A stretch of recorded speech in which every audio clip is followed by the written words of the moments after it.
Hello and welcome to I Am Woke. I am your host, Emelina. Today we're going to go through an Akashic Records reading on behalf of humanity for the full moon in Aries on October 1st.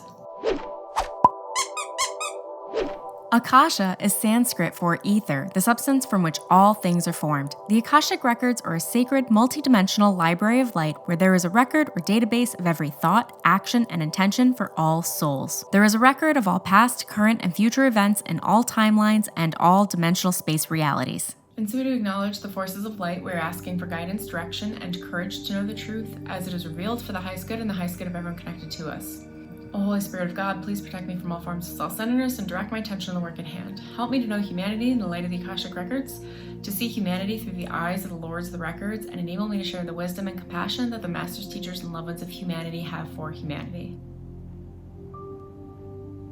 The records are now open. And so it is with great pleasure that we bring this transmission to you. We are very excited to be speaking with you today on this full moon in Aries. Many of you have been waiting for this opportunity. These are the opportunities that you've been sitting on in the past for some time, that you are on a stump, as we shall say, on a fence, and you have chosen a path at this point to jump off of the fence and begin to move forward in the direction that you find is best for you and your highest good.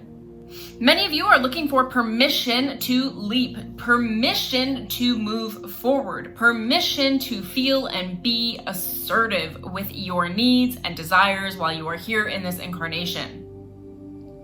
We would like to share with you to be the most assertive you can, to decide that the boundaries that you have are appropriate for this time and this place of your life, and that they serve you and they serve others. When you set boundaries, you are actually in service to others as much as you are in service to yourself. It is a service to create healthy, respectful boundaries where you are able to do the work or be present in the way that you would like to on the terms that you desire and need in order to be fully present. This is the time for boundaries, dear ones. If there is anything that will shake you up and allow you to set those boundaries, an Aries full moon would do it. You will be challenged, people will be a little more agitated, a little bit more argumentative, and they will be pushing your boundaries, not because they don't love you, dear ones, but more because they are trying to find their own boundaries and their own spirituality and their own development in this incarnation. And it is important for you to be highly attuned and adept to your own boundaries, know what you stand for, know how you make decisions, and to move forward with the confidence, grace, and ease of navigating conflict with flow rather than with force.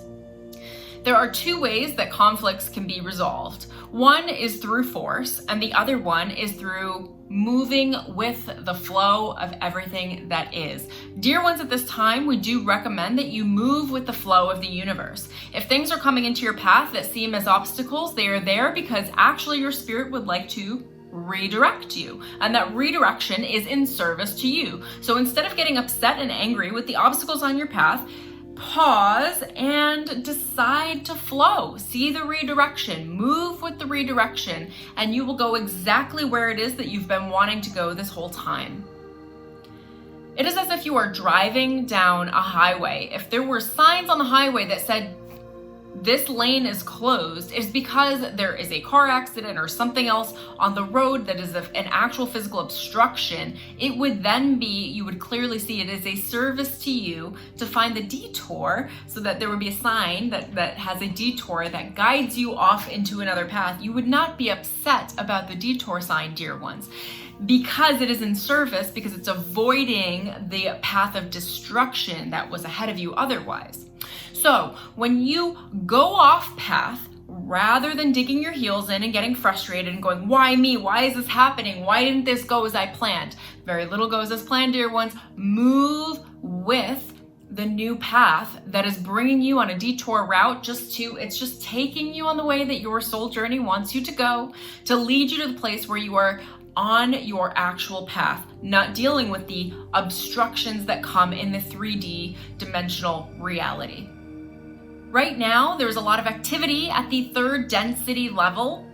And there is not so much activity that you can find in the 5th density. So if you can just find yourself navigating out of 3D, out of problems and obstacles, and how do I get where I want to go with force and with my ego and my thinking, how can I think my way there? Allow these things to be let go. Right now, there is a lot of mental competition at the 3D level. If you move yourself to more 5D, more heart-centered, take your consciousness and bring it into your heart. Breathe and feel your hands on your heart. This is more 5th dimensional consciousness. There is no competition at this frequency, but only cooperation. And you'll find the people that are creating obstacles and obstructions on your path, when you come to the heart and breathe, you will find that they are not obstacles, that actually these people are working in cooperation with you and with your spirit to redirect you, and rather than redirect, maybe direct you onto your path of least resistance. Now, many of you think that the path of least resistance is going from point A, where you are now, to point B, where you desire to go. And you think it's a straight line, dear ones. It is not a straight line. The path of least resistance very often can be those whimsical, intuitive natures where you are guided to do something different or feel something different, or it looks like you're going off path. But you are not. You are actually just going into the structure of the flow of life, which is like a river. A river does not ever flow straight. The river has many things going on. Obstacles and obstructions are part of the river. The river flows around large rocks. It flows on top of small rocks and trees and branches and limbs and anything else that may be in this river. The river does not get upset that it is flowing over a rock or around a rock. The river flows. The river is the flow of life. It is your chi. It is the energy that surrounds all things, dear ones. If you realize that the rock underneath your feet as you flow is not truly an obstacle, but it actually is a method of support and will be rapidly passing. In other words, as you flow down the river of life, you will move past that obstacle within a second or two. That second may be an hour of your life, or a day, or a week of dealing with kind of an uncomfortable problem. But if you just realize that it is truly temporary, for you are always in forward movement. You are moving towards where you'd like to go, dear ones. We really want to press with you to remember not to get stuck in the difficulties of the moment that your higher selves are placing in front of you to allow you the opportunity to evolve. These obstacles that you're encountering are less about obstacles and more about understanding the terrain of a spiritual journey. Like a river flowing, in order for a river to flow, it needs the earth to support it with a basin of terrain that holds and supports the movement of the water. Within that terrain are rocks, trees, leaves, debris, sometimes human-type things like boats and even humans traversing on top of the water of this flow. There is so much going on, dear ones, and the water does not complain about the obstacles in its path, because they are not obstacles, they are part of the terrain that creates the flow of the river. In this case, the flow of life. The terrain that you are experiencing right now, the terra, the earth, the thing that is helping hold you and support your energy, is a method of support. It is part of your spiritual journey. It is not something to cast out, dear ones.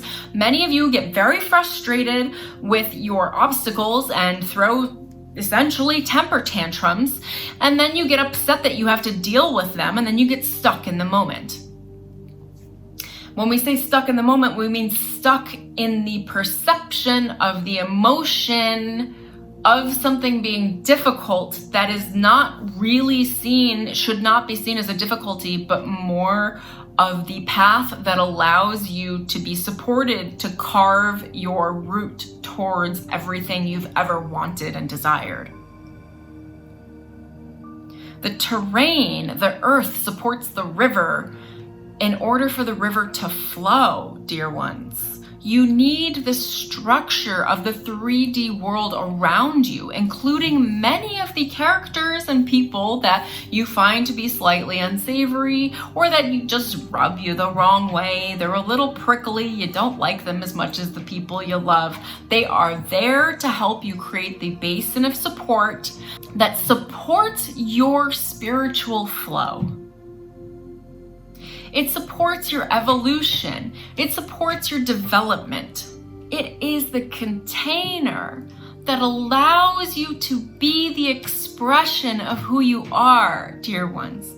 If we could explain it this way, we would say that without the rock, the larger rock obstacle in the path of the river doesn't get to make the choice of how to deal with that. How do I want to flow around it? How do I want to think about it and perceive it?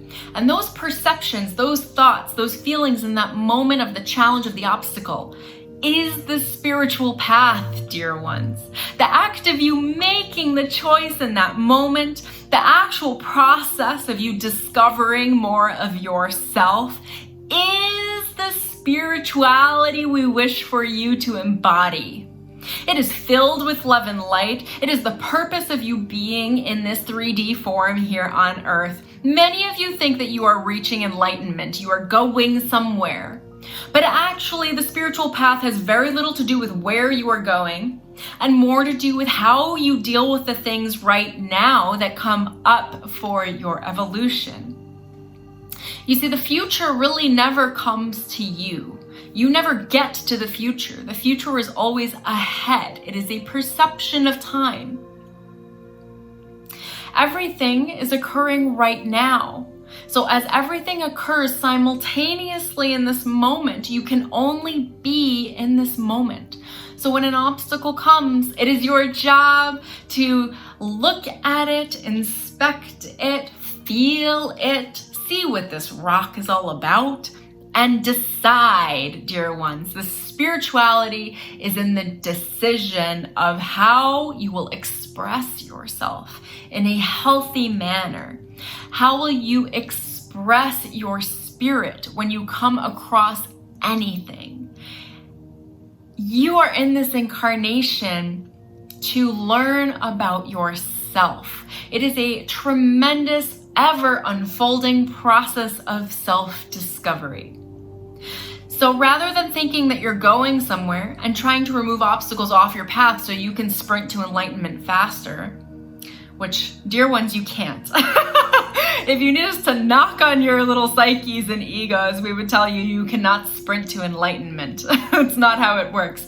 Enlightenment is the process that which you perceive your surroundings and yourself in any given moment. Enlightenment is the constant process of self-discovery where you see your situation from one perspective and in just a second you can change. We're seeing you shifting your perspective to literally turning in another area of a direction to look at the obstacle from a new direction. Look at the opportunity from a new direction. You know, if you were to walk around the path of a rock in a stream, there's no way to walk around the entire rock without seeing so many different opportunities to move past it, to move over it, to move through it, to move even under it, to move around it, perhaps even to move the rock, because you've got so much flow and force that you actually go by it and the rock actually moves over for you. That process of self-discovery is the process of awakening and enlightenment. We would like you to sit in those moments more on the day-to-day process where you are triggered to try to change things, to change the people around you, to change the environment, and even to the level of changing yourself, where you are like, oh, I have to be better.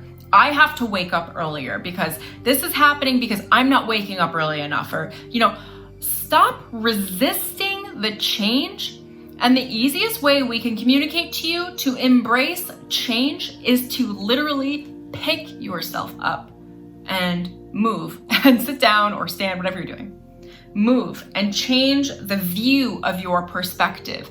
And as you change your perspective of where you are looking at the obstacle, you are also changing the environment. As you shift, the things with you shift. As you change, as you perceive differently what is in front of you, the thing in front of you changes. So it is less about trying to physically manipulate and change the people, places, things in yourself and your environment, and more about opening up the curiosity and the possibility within your consciousness where you say to yourself, oh, maybe I can look at this differently. Maybe I can change my perspective. Don't dig your heels in about changing yourself as much as changing your perspective. The moment you shift physically, if you're staring at something straight on, you see it one way. If you just shift 4 inches to the left, you'll think that you're seeing the same thing, but you have changed your entire approach and perspective to whatever that thing is, whether the opportunity or the obstacle, which are 2 sides of the same coin, dear ones. Obstacles are opportunities.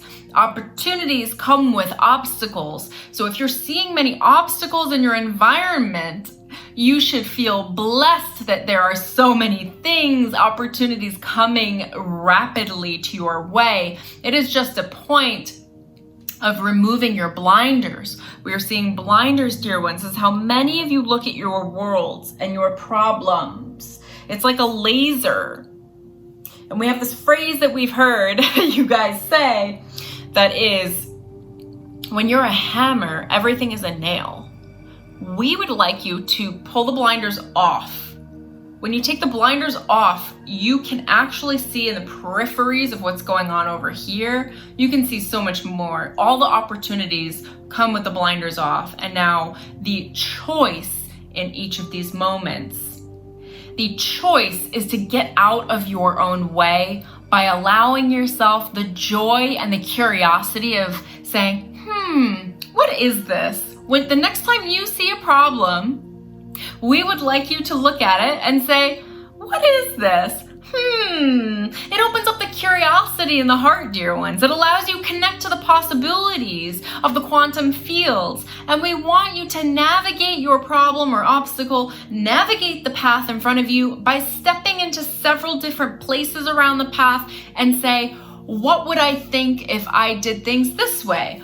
What maybe does this person think? Put yourself in their shoes. What is their perspective? If there's a few people involved in the situation, see yourself in multiple people's shoes and see what all of them may think or feel. Look at the problem in as many ways as you can, dear ones, with the ultimate curiosity, not looking to be right, not looking to get it out of your grasp so you could just get on your path.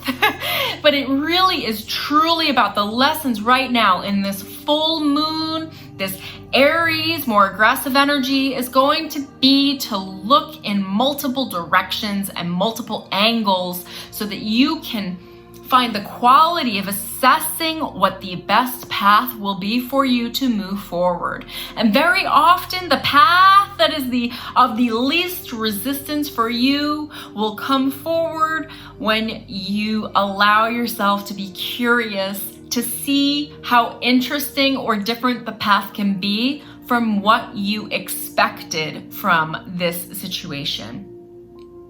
When you remove your expectation of what you thought something should be or how you thought someone should have acted or how you thought what they said wasn't appropriate or whatever it is for the situation that you're in, when you remove the expectation, you can allow yourself the possibility of curiosity. Curiosity opens up possibilities. It opens up the quantum field. Just the act of feeling or being curious brings opportunities that didn't exist into the flowering state of potential where they become and exist in your physical reality. Dear ones, we hope this makes sense. We wish for you on this full moon to be curious, to not make judgments or fast rational decisions, but to be curious. How can this thing work for me? How can my path support me? How can I feel better about the obstacles that are surrounding me? And how can I use this as an opportunity to find the flow through the obstacles that is perfect for me, dear ones? For remember, the river is not upset at the rock that it flows past. And it does flow past it, and then it's out of the consciousness of the river. It's done, it moved past, it went to somewhere else. When you let go of the anchors that tie you to the obstacles and people in the present moment and how they should have acted or should have been, you allow yourself to move past the situation quickly and efficiently, while also experiencing the curiosity and joy that comes with riding the flow of the river to your destination. It is so filled with ease. It is as if you are in a boat and you just move past that rock obstacle. You know, you're not going to yell at the rock. Don't yell at the rock. You're on the ride of your life. Even if you're whitewater rafting, there's joy in that, dear ones. There is joy in the exhilaration that you know that you're going to make it out on the other side and that this is a ride. In fact, if you were to think of it as if you had paid to go on this ride, you would have so much more joy about it. It is meant to be exhilarating and fun and different and show you more about yourself. So when you get to the other side, you go, whew, I learned so much, and boy, that was so fun, but I really almost lost my cool when we almost slammed into that rock. But boy, I allowed myself to feel trust and faith in the flow of life, and I trusted that I would make it out on the other side. I trusted that I would get where I wanted to go. I trusted my higher self, and I was guided to this perfect place of stillness and enjoyment. Dear ones, we wish to impart with you that this lesson is an extraordinary one for you to take away, for the energy and momentum will build closer to the end and close of the 2020 year. And by that point, you'll want to be very good at making your way through the flow of the river of life and around the rapids and rocks, because there will be more. They are not to discourage you. They are just to remind you that this is a game, and right now you're learning how to navigate the flow of life so that when it gets a little rockier, which also becomes a lot more fun and exhilarating, that you will have worked out the kinks in your own process to flow with life so rapidly that you'll see the rock in one moment, you'll paddle past it, and now that rock is out of your consciousness and you are just experiencing the joy and exhilaration of what it is to feel and be alive. It may come as an interesting thing to say for you, but you will enjoy this process. The more that you allow yourself to enjoy it, literally the more joy you will feel and bring into the experience. We encourage you to take this stance as it is the actual truth of the situation. We are very excited to see you take on these new energies and learn to navigate them with grace and ease and flow and delight. With this, dear ones, we feel this transmission has been complete. Thank you for joining us. Sending you so much love. Ashe. As always, I hope you truly enjoyed this transmission and were able to take away a message that is helpful for you. I'd love to hear what resonated with you in the comments below. And if you liked this video, remember to tap that like button and subscribe so you don't miss any future energy updates. Thank you so much for joining me. Namaste. I will see you next time.